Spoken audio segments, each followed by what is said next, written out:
تین چیزوں سے آقا علیہ السلام نے خود کو بچا رکھا تھا.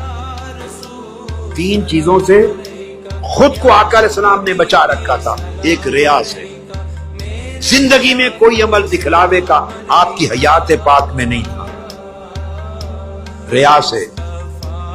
دوسرا کثرت کلام سے، اسی طرح مولا علی المرتضیٰ بیان فرما رہے ہیں، ضرورت سے زائد کلام کرنے سے بچا رکھا تھا. اور تیسرا بے سود اور بے مقصد بات کرنے سے بچا رکھا تھا. اور آپ فرماتے ہیں اور تین چیزیں ایسی تھیں جن سے دوسروں کو بچا رکھا تھا، دوسرے لوگوں کو بچا رکھا تھا. ایک مذمت سے، کسی کی مذمت نہ فرماتے، اور کسی کو اس کی برائی کوتاہی پہ آر نہ دلاتے، شرمندہ نہ کرتے، اور کسی کا عیب تلاش نہ کرتے، ہر ایک کے عیب پہ پردہ ڈالتے.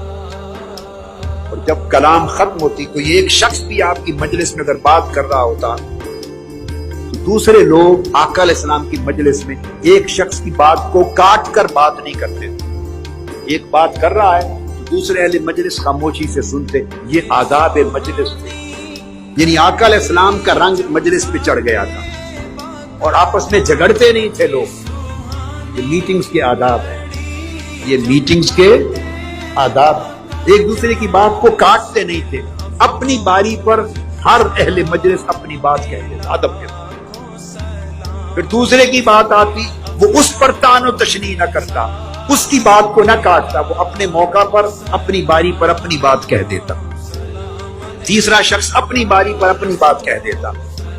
اور ایک دوسرے پر کوئی چیختا نہیں تھا، ایک دوسرے کی بات کو کاٹتا کوئی نہیں تھا، اور ایک دوسرے کے کلام کی بے قدری اور توہین کوئی نہیں کرتا تھا، اور نزاع کا ماحول نہیں پر پیدا کرتا تھا کوئی. جب دوسرا اپنی بات کر کے فارغ ہو جاتا، خاموش ہو جاتا، تب اگلا آدمی کلام کرتا. یہ آقا علیہ السلام کی مجلس کا ادب اور طریق تھا.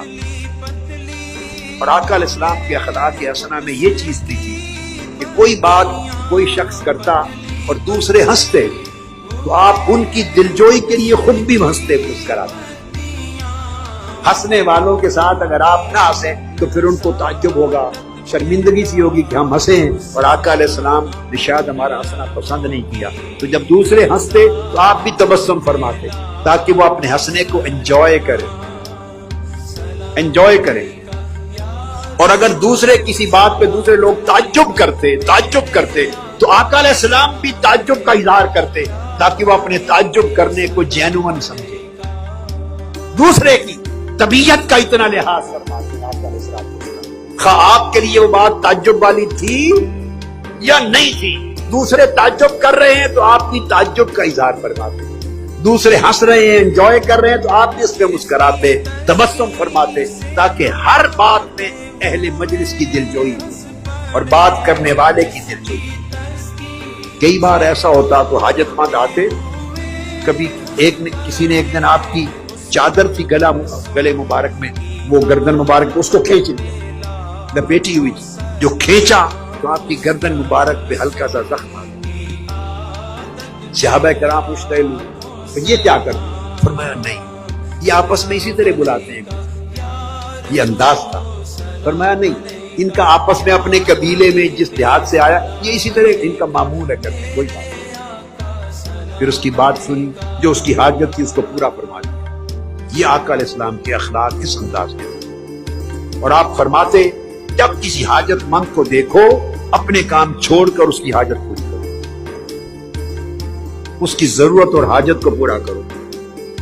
حضرت انس بن مالک رضی اللہ تعالیٰ عنہ فرماتے ہیں، انس بن مالک فرماتے ہیں میں 10 سال بچہ تھا، 10 سال آپ کی خدمت میں رہا، پورے 10 سال. کئی بار بچے تھے، آقا علیہ السلام نے کسی کام بھیجا، آگے گلی میں گئے تو بچے کھیل رہے ہیں تو وہ بھول کے بچوں کے ساتھ کھیلنے لگ گئے. دیر ہو گئی، فرمایا وہ انس نہیں آیا. کسی کو بھیجا، پتہ کیا تو دیکھا آقا وہ کھیل رہا ہے بچوں کے ساتھ، کسی اور کو کام کے لیے بھیج. وہ فرماتے ہیں کہ 10 سال میں آقا کی خدمت میں رہا، 10 سال میں ایک واقعہ بھی ایسا نہیں ہوا کہ میں نے کوئی کام غلط کیا ہو اور آپ نے پوچھا ہو ایسا کیوں کیا. اور ایک واقعہ بھی ایسا نہیں ہوا آپ نے فرمایا حکم دیا میں نہیں کر سکا اور کہا ہو کہ یہ کیوں نہیں کیا. 10 سال میں ایک بار بھی نہیں ڈانٹا, ایک بار بھی نہیں ڈانٹا.